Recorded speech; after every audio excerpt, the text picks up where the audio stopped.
Honorables collègues, au risque de vous enlever l'appétit pour le souper, je vais commencer et reprendre après le souper.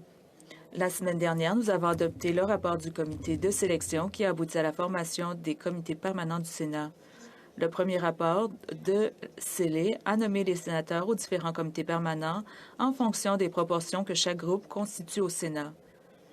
Le GSI a obtenu environ 48 des sièges dans chaque comité, les conservateurs 20 le groupe de sénateurs progressistes 17 et le groupe de sénateurs canadiens 14 Les sénateurs non affiliés qui voulaient faire partie des comités ont également obtenu des sièges à partir des allocations attribuées aux différents groupes. Chaque sénateur qui souhaitait siéger en comité s'est vu offrir un ou plusieurs sièges. Personne n'a été exclu.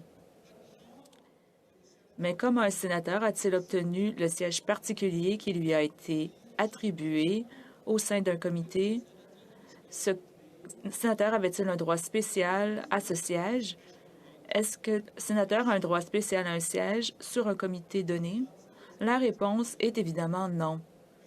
Nous le savons parce que nous sommes tous passés par un processus au cours des 2 dernières semaines de sélection des comités auxquels nous voulions siéger et de résolution des conflits inévitables qui résultent du fait qu'il y a plus de sénateurs qui veulent faire partie d'un comité qu'il n'y a de sièges disponibles dans ce comité.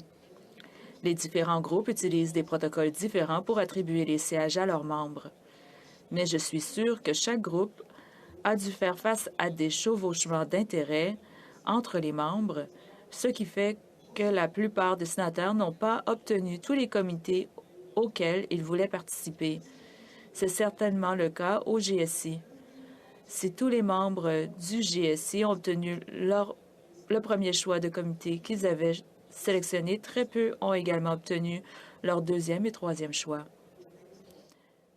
Cela nous en amène au sujet du deuxième rapport de Célé dont nous débattons. Il s'agit d'un rapport du comité de sélection adopté par une majorité des membres du comité qui compte des membres de tous les groupes, y compris des sénateurs non affiliés. La raison pour laquelle Célé a émis un deuxième rapport à cet effet est parce que le GPS avait une question sur la portabilité et sur la formation des comités. Les leaders des autres groupes étaient d'accord avec la non-portabilité des sièges, comme ils l'ont fait dans la législature précédente. Si vous avez écouté les discours de mardi, vous croyez que c'est un problème du GSI. En fait, 3 des 4 groupes au Sénat ont appuyé une version de ce rapport dans les sessions précédentes et le Sénat a voté pour la non-portabilité chaque fois que ça a été présenté. Chers collègues, le siège en comité que vous avez obtenu la semaine dernière a été négocié au sein de votre groupe et a privé un membre du même groupe d'avoir ce siège. Ou, en d'autres mots, le siège que vous vouliez vraiment mais que vous n'avez pas obtenu est en raison du processus de sélection établi par votre groupe auquel vous avez participé. Parfois, on gagne, parfois on perd, mais c'est le processus auquel vous vous étiez engagé et cela suit que si on quitte un groupe, vous devriez, pour une matière d'équité, retourner le siège au groupe afin qu'au besoin, le siège puisse être donné à un membre qui attendait en ligne. Voilà pourquoi, honorables collègues, l'enjeu dont nous débattons aujourd'hui n'a pas trait à l'indépendance du Sénat ou à l'égalité des sénateurs. Ça a trait au concept d'équité et d'intégrité procédurale. Chaque fois que nous devons recréer les comités, comme on l'a fait au début de la 44e législature, nous devons résoudre le problème de la pénurie de sièges en comité face à une demande excessive des sénateurs. Vous pouvez voir que je suis économiste. Il s'avère que nous avons décidé de résoudre ce problème en attribuant les sièges de façon proportionnelle aux groupes reconnus du Sénat, puis en laissant les groupes se débrouiller pour se répartir les sièges qui leur ont été attribués. Il s'agit de mathématiques ennuyeuses et non de principes de principes liés à l'indépendance ou à l'égalité, comme l'ont affirmé les dissidents du rapport. Les sénateurs Cordy, Mercer et Bellemare ont parlé de mathématiques sans faire la mathématique correctement. Ils ont indiqué que le changement d'un groupe à l'autre d'un sénateur changera la proportionnalité des groupes au Sénat et l'ont utilisé comme point pour parler de portabilité.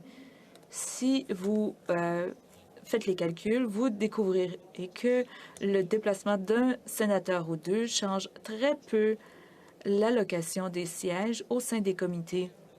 J'ai fait les calculs et je peux confirmer que le GSI aurait le même nombre de membres sur les comités avec 9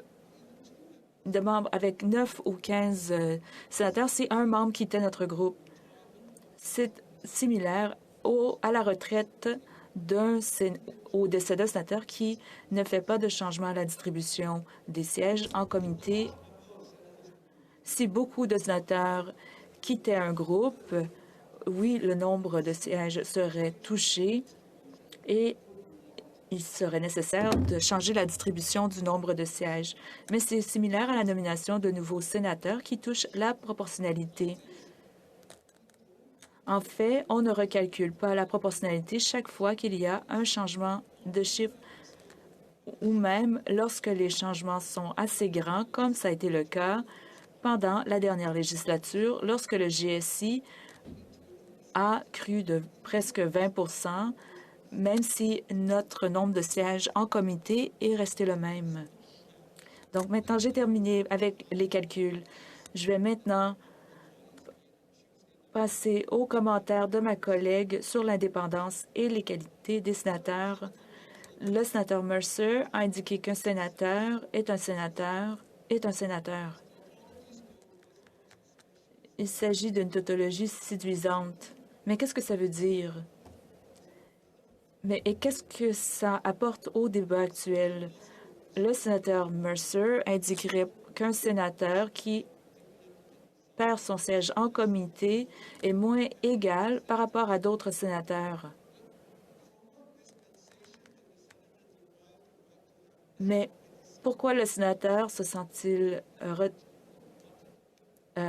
croit-il que ce siège est à lui? Est-ce que c'est écrit, ça a été dit par la gouverneure générale? Est-ce qu'il y a une règle à cet effet? En fait, non. Je ne crois pas qu'il n'y a de règle qui indique que les sénateurs doivent siéger en comité. Je vais être claire. Je crois que les sénateurs ont le droit de siéger en comité, mais je ne crois pas que tout sénateur a le droit de siéger sur n'importe quel comité.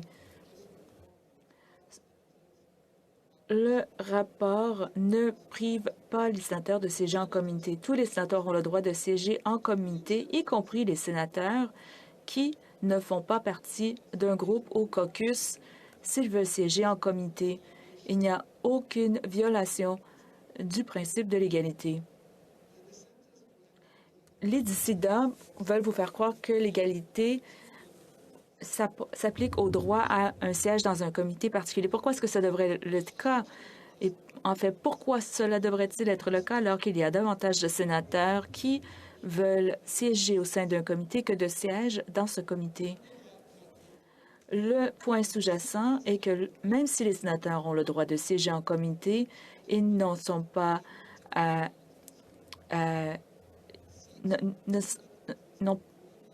ne devraient pas avoir nécessairement le droit à un siège en particulier. Il y a un processus de négociation pour siéger en comité. Le fait qu'un sénateur dise qu'il ait un droit inaliénable à ce siège est en contravention de l'entente négociée et n'est pas logique et c'est un abus d'équité procédurale.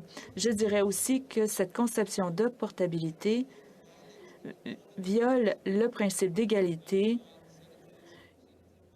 et va à l'encontre de ce que dit le sénateur Mercer, soit qu'un sénateur est un sénateur et est un sénateur. Les dissidents indiquent aussi que le rapport a trait à l'indépendance des sénateurs. C'est aussi faux. À mon avis, les sénateurs perdent leur siège lorsqu'ils quittent un groupe, non pas parce qu'ils... c'est en raison de l'entente avec laquelle ils ont... lorsqu'ils sont siégés...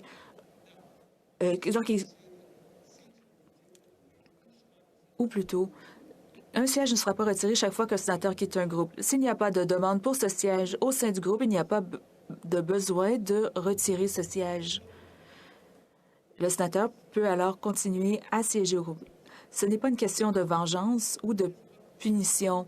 Il s'agit de respecter un processus et de travailler au cas par cas. J'ajouterais que la même chose s'applique lorsqu'un sénateur se joint à un groupe après la distribution des sièges. On le verra lorsque on pourra voir dans les prochaines semaines de nouveaux sénateurs nommés. Si de nouveaux sénateurs se joignent au GSI, je sais que le nouveau leadership fera tous les efforts pour trouver des sièges pour eux qui correspondent à leurs intérêts.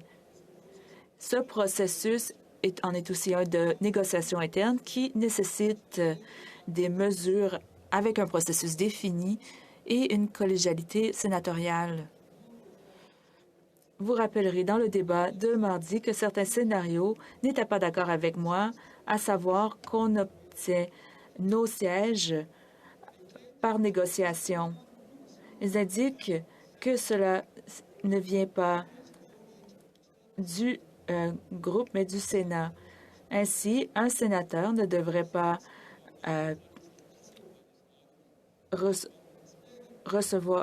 perdre son siège s'il quitte, mais je ne suis pas d'accord, mais je vais garder mes arguments pour le retour de la pause parce que je vois que le président est levé. Désolé de vous interrompre, sénateur Wook. Reprise du débat au sujet du deuxième rapport du comité de sélection. Sénateur Wu, vous pouvez continuer. Merci. Chers collègues, lorsque je me suis arrêtée, j'expliquais la différence entre ma perception de l'obtention des sièges au comité et les autres perceptions. Si vous êtes un peu confus ou que vous ne vous souvenez pas du point de vue dissident, le voici. Les caucus et les groupes peuvent négocier et c'est le Sénat qui doit agréer les proportions, quelles que soient les recommandations incluses dans le rapport. Alors, chers collègues, ce ne sont pas les groupes qui choisissent la distribution des sièges, mais bel et bien le Sénat. Est-ce que le Sénat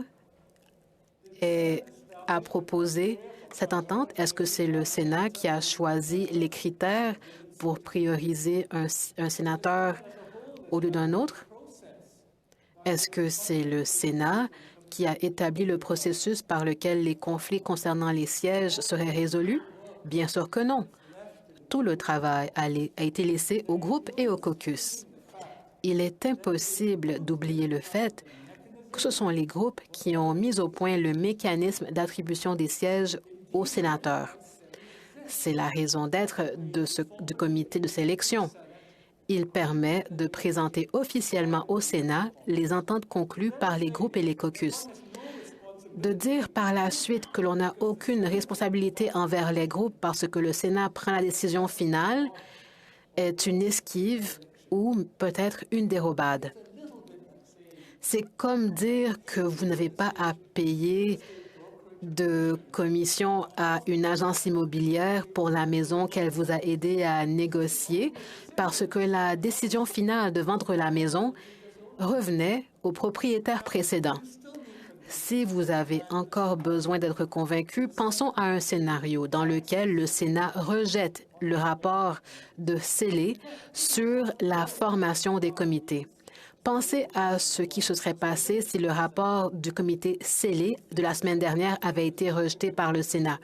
Pensez-vous que le Sénat se réunirait ensuite en comité plénier pour essayer de décider de qui peut faire partie de quel comité? Bien sûr que non. Les groupes et les comités seraient plutôt retournés à la table de négociation pour élaborer une nouvelle entente et assigner des sièges à leurs membres en fonction du nouvel accord. Et ensuite, un nouveau rapport serait présenté au comité scellé. Alors, il est impossible d'échapper au fait que les sièges des comités sont négociés entre les groupes et que l'attribution des sièges est un processus interne. C'est en ce sens qu'un siège de comité appartient au groupe plutôt qu'aux sénateurs. Il ne s'agit pas de favoriser certains groupes ou certaines personnes, mais c'est plutôt la réalité de l'attribution des sièges aux comités sénatoriaux. Chers collègues, j'admets qu'il y a une façon d'argumenter que la transférabilité est une question d'indépendance, et c'est ce que certains collègues avancent. Mais les sénateurs insistent pour être libérés de toute responsabilité envers les groupes dont ils sont issus. Les sénateurs croient qu'ils ont un droit absolu à des sièges au sein des comités, quelle que soit la façon dont ces sièges sont obtenus. Tous les sénateurs doivent suivre les protocoles convenus pour l'attribution des sièges. À mon avis, ce n'est pas l'indépendance sénatoriale, c'est du libertarisme sénatorial. Pour la plupart des observateurs extérieurs au Sénat, ce débat est un peu obscur, mais je pense qu'il soulève d'importantes questions au sujet de la signification d'un Sénat plus indépendant. Une bonne façon de commencer à réfléchir à cette question, c'est de penser aux termes employés par les sénateurs Mercer et Cordy. Ils ont dit que les groupes existent pour servir les sénateurs et non l'inverse. Et c'est presque aussi bien que de dire qu'un sénateur est un sénateur. Un point, c'est tout. Est-ce que les sénateurs rejoignent un groupe dans le seul but de bénéficier des avantages distribués par le Sénat par l'entremise du groupe? Est-ce que l'objectif d'être membre d'un groupe sénatorial est principalement pour obtenir un siège en comité? Est-ce que c'est pour faire partie de l'exécutif d'une association parlementaire?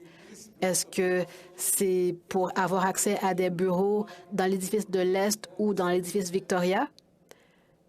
Est-ce que c'est ce que vous entendez quand vous dites que le groupe est là pour servir les sénateurs? N'est-il pas concevable, voire souhaitable, qu'un sénateur considère son appartenance à un groupe comme une appartenance qui inclut le fait de servir les objectifs du groupe? Sommes-nous devenus si égocentriques que nous ne voyons notre rôle que comme celui d'un sénateur indépendant et libre, sans responsabilité envers un collectif plus large? Est-ce que les groupes sont uniquement des plateformes pour aider les sénateurs à effectuer certaines actions? Il me semble que c'est un point de vue très superficiel et égocentrique. Je trahis peut-être mes racines culturelles, mais je crois à l'importance et à la valeur d'un groupe collectif et à la responsabilité qui découle de l'appartenance à un groupe. J'ai rejoint un groupe non seulement pour ce qu'il pouvait faire pour moi, mais aussi pour la façon dont il m'aidait à devenir un meilleur sénateur en collaborant avec des collègues partageant les mêmes idées. Ici, vous allez me dire, sénateur Wu, vous voulez nous ramener au mauvais vieux temps des caucus.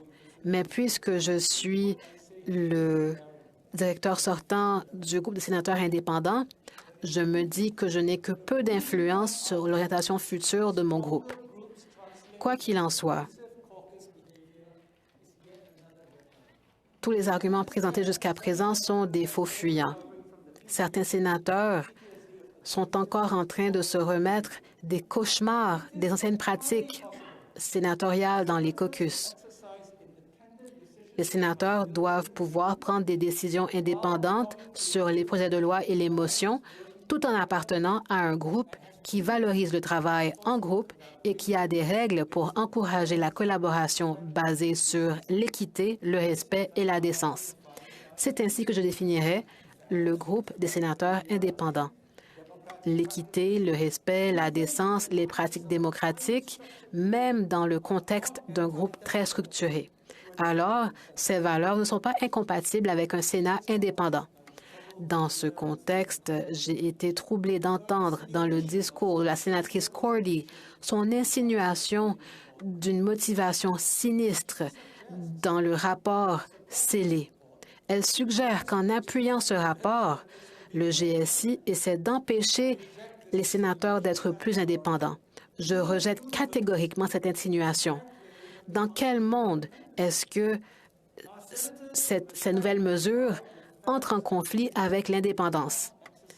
Les sénateurs qui respectent et se conforment à l'équité de la procédure se conforment aussi à l'indépendance qui inclut la responsabilité qui l'accompagne.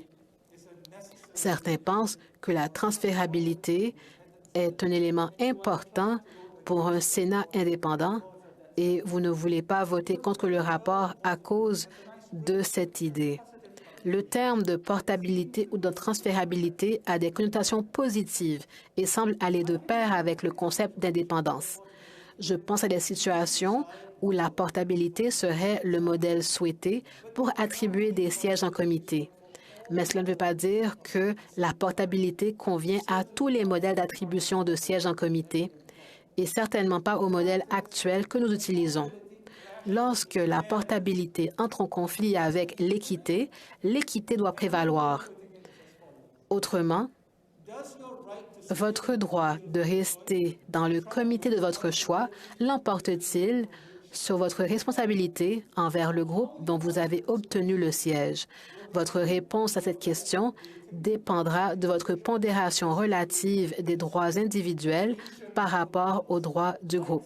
C'est un ancien problème philosophique. Je comprends que certains d'entre vous priorisent les droits individuels, mais je n'accepte pas que ce rapport porte atteinte à l'indépendance du Sénat ni à l'égalité des sénateurs.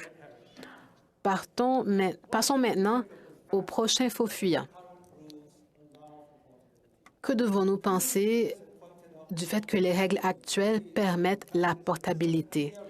Les anciens sénateurs qui se sont exprimés avant moi ont dit que c'est une pratique très ancienne au Sénat et ils ont raison. Mais si on défend la portabilité au motif qu'elle est une tradition, c'est différent que de dire que la portabilité a du sens. Oui, nous avons des pratiques traditionnelles, mais nous avons très peu parlé de la raison pour laquelle cette pratique a du sens dans le contexte actuel de l'attribution des sièges aux sénateurs. Il semblerait qu'ils plaident en faveur de la tradition pour le bien de la tradition, et c'est un point de vue curieux à adopter pour des progressistes qui veulent moderniser le Sénat. L'argument en faveur de la portabilité, fondé sur le fait qu'elle est actuellement dans les règles, n'est pas vraiment un argument. Il s'agit d'une réaffirmation du statu quo. Si vous êtes pour la modernisation, vous devez être ouvert à l'idée que certaines de nos règles ne sont pas adaptées. La règle 12.2.3 sur la portabilité est l'une de ces règles, et il faudrait qu'on la réexamine. Il est encore plus curieux que les partisans de la règle 12.2.3 soient généralement silencieux lorsqu'on parle du règlement 12.15. Je vais être un peu plus technique. L'article 12.15 permet à la direction d'un caucus ou d'un groupe de remplacer un sénateur au sein d'un comité d'un simple trait de plume. Et dans la hiérarchie des gestes draconiens, l'article 12.15 l'emporte sur l'article 12.2.3. Mais c'est dans le règlement, et ces règlements existent aussi longtemps que le règlement 12.2.3.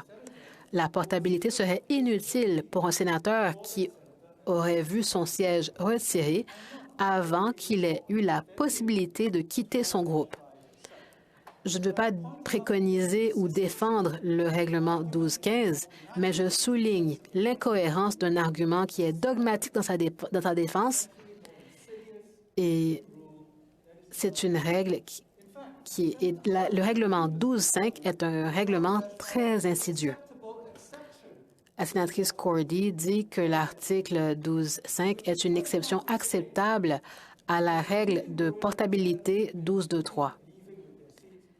Mais ça veut dire que si on s'inquiète du départ de sénateurs avec son siège, il faut leur enlever le siège avant leur départ. Si vous adoptez le point de vue plus évolué de la sénatrice Cordy, où elle dit qu'elle serait prête à réexaminer le règlement 12.5, il faut se demander comment elle peut défendre l'article 12.2.3 en invoquant la tradition tout en remettant en question le règlement 12.5 qui est lui aussi ancré dans la tradition. Je tiens à préciser que je ne suis pas contre le concept de portabilité. En fait, je peux penser à des scénarios où la portabilité des sièges est justifiée parce qu'elle ne viole pas l'intégrité procédurale et l'équité entre les sénateurs. Les sénateurs se verraient attribuer un siège dans le cadre d'un processus applicable au Sénat et plutôt que par négociation. Ainsi, on pourrait dire que les sièges appartiennent à chaque sénateur pour la durée de la session. Mais ce n'est pas ainsi que l'on attribue des sièges en comité. La portabilité est un concept attrayant, c'est même un principe séducteur, mais il faut qu'il soit adapté à son objectif. Pouvons-nous évaluer un processus de sélection adapté à la portabilité? Nous devrions concevoir des règles adaptées aux circonstances réelles de notre pratique au lieu d'une version idéalisée de ce qu'on pourrait faire en pratique. En résumé, même si certains aimeraient que ce rapport qui traite de l'indépendance du Sénat et de son autonomie, la réalité, c'est que l'attribution des sièges de comité est un problème qui peut être uniquement résolu par négociation. Les négociations fonctionnent si tous les partis se soumettent aux règles de l'accord négocié et respectent à la fois les résultats et les procédures qui ont mené à ces résultats. Si un principe en jeu dans la motion fait partie de ce débat, c'est plutôt le principe de l'équité procédurale. Les sénateurs n'ont pas un droit divin à un siège de comité. Ils obtiennent un siège lorsqu'ils participent à un processus de groupe qui aboutit à un résultat favorable pour eux, mais aux dépens d'autres sénateurs. S'ils quittent leur groupe, le siège ne devrait pas les suivre. C'est l'intention du rapport du comité scellé et c'est pourquoi je l'appuie. Merci. Sénateur Wu, il y a des sénateurs qui aimeraient vous poser des questions. Les acceptez-vous? Oui, bien sûr. Sénateur Patterson, question. Merci. Merci, sénateur Wu, pour votre discours très érudit. Et oui, vous avez parlé de libertarisme sénatorial. Vous avez aussi parlé du processus d'attribution des sièges, mais cela nous rappelle ou nous ramène à la sélection des présidents et des vice-présidents. Ce n'est pas une tâche facile d'être président ou vice-président de comité. Il faut avoir une bonne compréhension des processus parlementaires, il faut respecter l'équilibre et l'ordre dans les comités. Pourtant, nous avons vu des nouveaux sénateurs être nommés au titre ou au poste de président ou vice-président alors qu'ils ne connaissent pas encore très bien les procédures parlementaires. Alors, sénateur Wu, diriez-vous que le processus de sélection actuel, et tout particulièrement la sélection des présidents et vice-présidents, est basé sur le mérite ou est-ce que ces postes sont plutôt basés sur l'appartenance à un groupe et à la popularité? Sénateur Wu, Merci, sénateur Patterson. Je ne pourrais donner une réponse au sujet de votre groupe, mais pour mon groupe, le GSI, les présidents et les vice-présidents sont choisis à la suite d'un processus de négociation démocratique. Et ce sont les membres de ce comité qui choisissent leur président et leur vice-président. Ils savent très bien que les gens qui occupent ces postes doivent avoir une expertise, de l'expérience de vie, et c'est ainsi que les membres du GSI prennent des décisions sages pour la nomination à ces deux postes. Sénateur Patterson, avez-vous une autre question? Merci, Monsieur le Président. Merci, Monsieur le Président. Alors, c'est sûr que le discours qu'on a entendu par le sénateur Wu était très convaincant. Il a beaucoup de facilité avec les mots. Mais j'aimerais lui poser une question qui suit l'identification du problème suivant. Il semblerait que toute la problématique est issue du fait qu'il y a une demande excédentaire pour certains sièges en comité et que donc, quand un sénateur part d'un groupe, il manquerait, il aurait une atteinte un privilège d'un autre de ses collègues, siège part avec son siège. Le problème de siège excédentaire, d'une demande excédentaire, justement, d'habitude, quand on est en économie, une demande excédentaire, ça se règle par une question d'offre. On augmente les offres. Donc, la problématique que nous avons avec la demande excédentaire n'a rien à voir avec la solution que le sénateur Wu nous propose d'adopter, c'est-à-dire de restreindre la mobilité des sénateurs pour régler le problème excédentaire.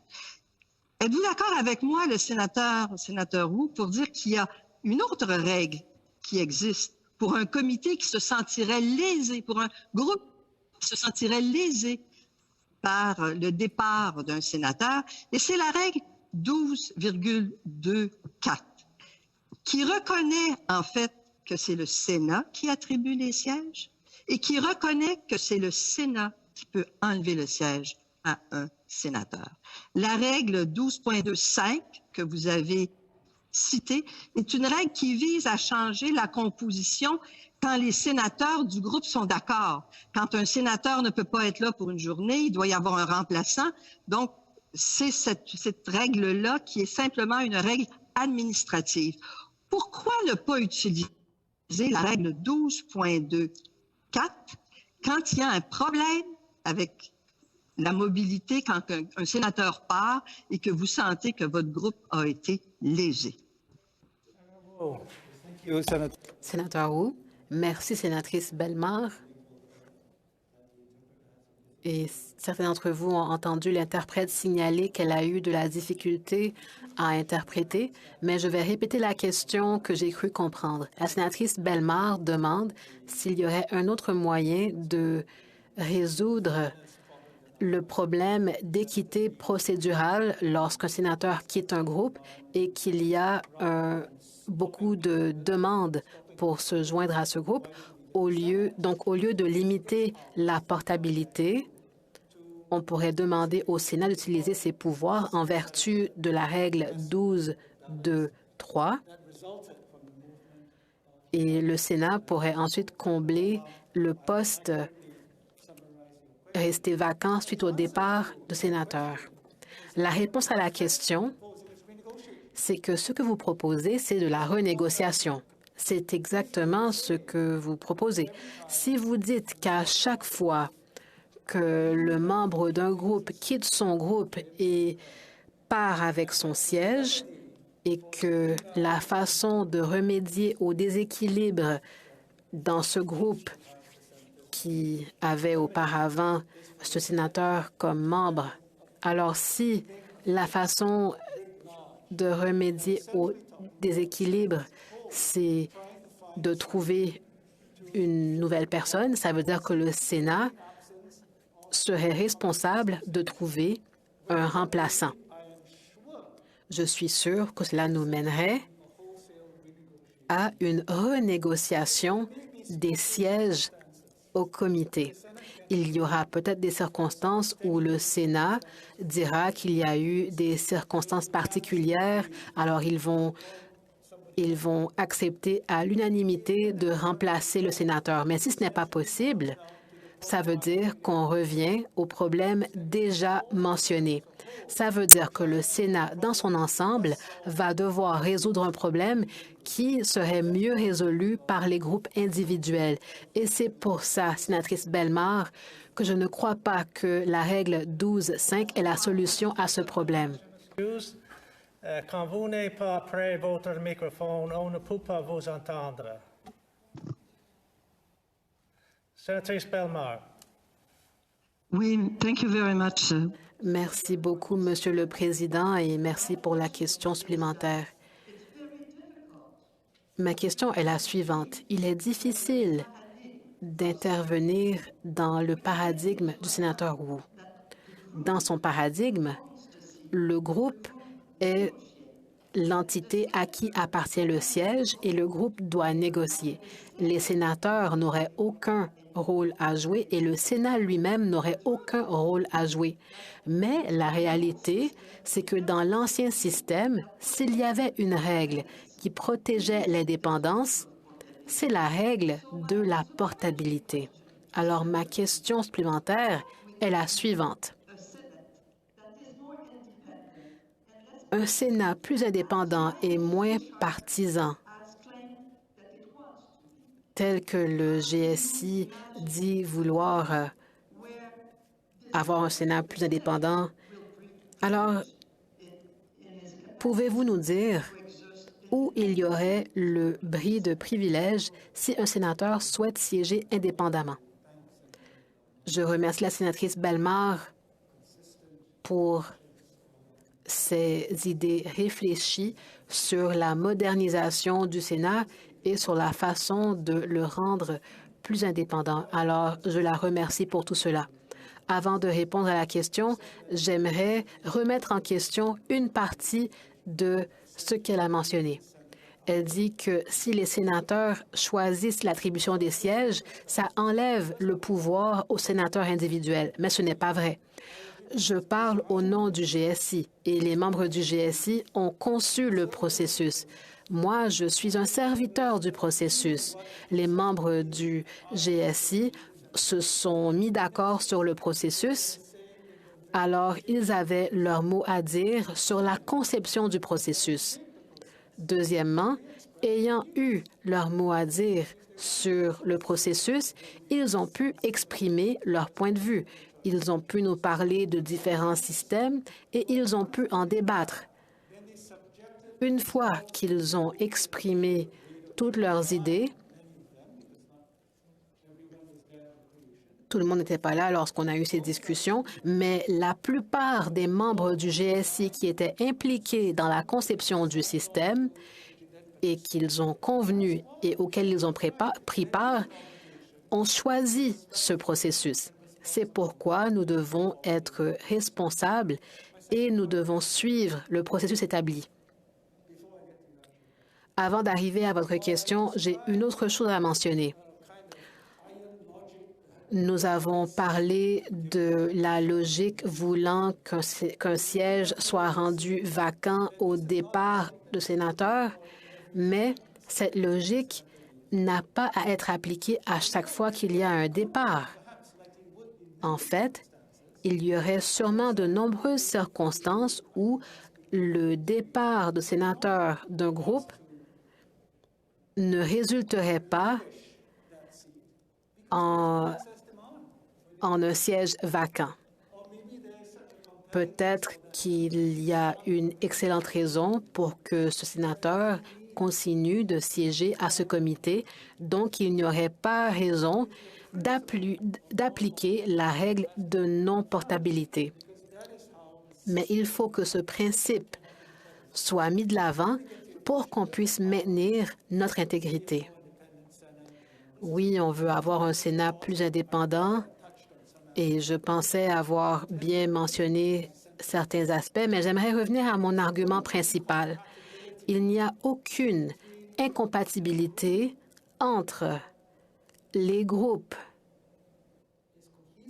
qui sont cohésifs, les groupes qui ont des règles de procédure robustes, des règles sur le comportement, alors cela n'entrerait pas en conflit avec des groupes qui mettent en application leurs propres procédures d'une façon disciplinée et rigoureuse et l'indépendance des sénateurs.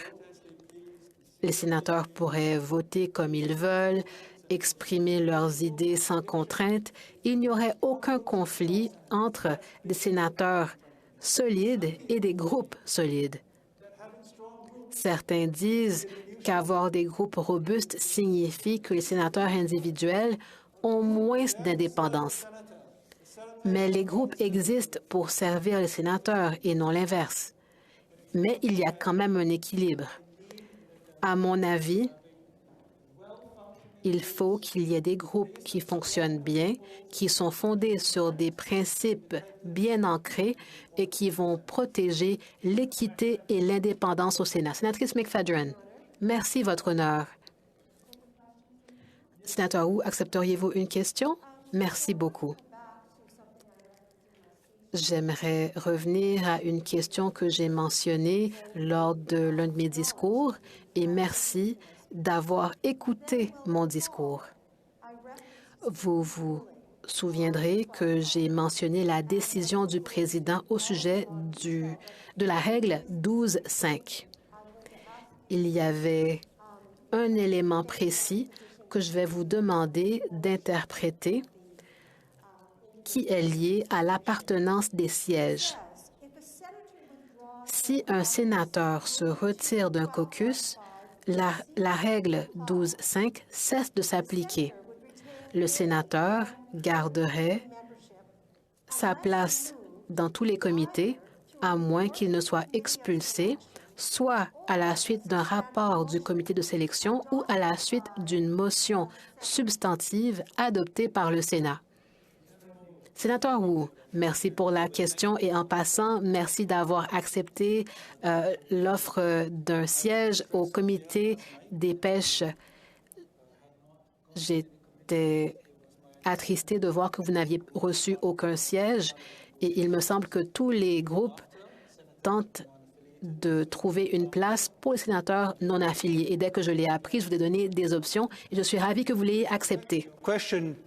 En ce qui a trait à votre question, peut-être que je n'interprète pas la règle correctement, mais je crois que l'application ne se ferait plus une fois le rapport adopté parce que les sénateurs qui font partie d'un groupe seraient assujettis à la non-portabilité du siège. Bien entendu, c'est une décision que cette Chambre devra prendre. Sénatrice McFadden, avant de poser votre question supplémentaire, sénateur Wu, votre temps est écoulé. Demandez-vous 5 minutes davantage. Il y a quelques sénateurs qui veulent encore vous poser question. Oui. Est-ce que des gens s'opposent au consentement? Sénatrice McFadden, question supplémentaire. Merci. Sur le thème des précisions et de votre interprétation, si j'ai convient, dans notre correspondance, lorsque je vous ai réécrit et que j'ai présenté un scénario pour accepter votre offre, j'ai beaucoup apprécié votre offre en passant. C'était en fonction des règles actuelles parce qu'on n'a pas encore voté. Pouvez-vous m'expliquer les conditions que vous avez placées sur l'offre d'être membre d'un comité? Sénateur Wu? J'hésite à partager une correspondance privée, mais vous me demandez de le faire. Je crois en ce que je vous ai dit. Nous sommes heureux que vous ayez ce siège et il est assujetti aux décisions prises du Sénat, par le Sénat sur la portabilité ou non des sièges. À mon avis, cela signifie que si ce rapport est adopté, les sièges resteraient avec le groupe si vous choisissez de quitter. Aussi, dans mon courriel, j'ai indiqué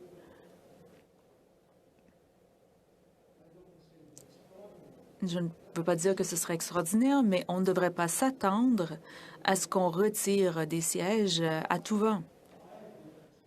En fait, je m'attends à ce que si vous choisissez de faire quelque chose de différent, on vous en parlerait d'abord et on tenterait de vous trouver un autre siège, mais c'est seulement si un autre membre se joint au Sénat. Par exemple, peut-être pourrions-nous avoir quelqu'un avec une grande expérience en pêche, meilleure que celle du sénateur Manning, dans notre groupe et que cette personne veut vraiment se joindre au comité des pêches. Et à ce moment-là, peut-être pourrions-nous vous dire, bon, on pourrait trouver une autre solution. Mais ce n'est pas une question de vengeance ou de punition. Ce n'est pas un power trip, c'est de chercher des solutions ensemble. Nous avons besoin d'outils pour trouver des solutions et je crois que le rapport de Céline nous permet d'aller de l'avant.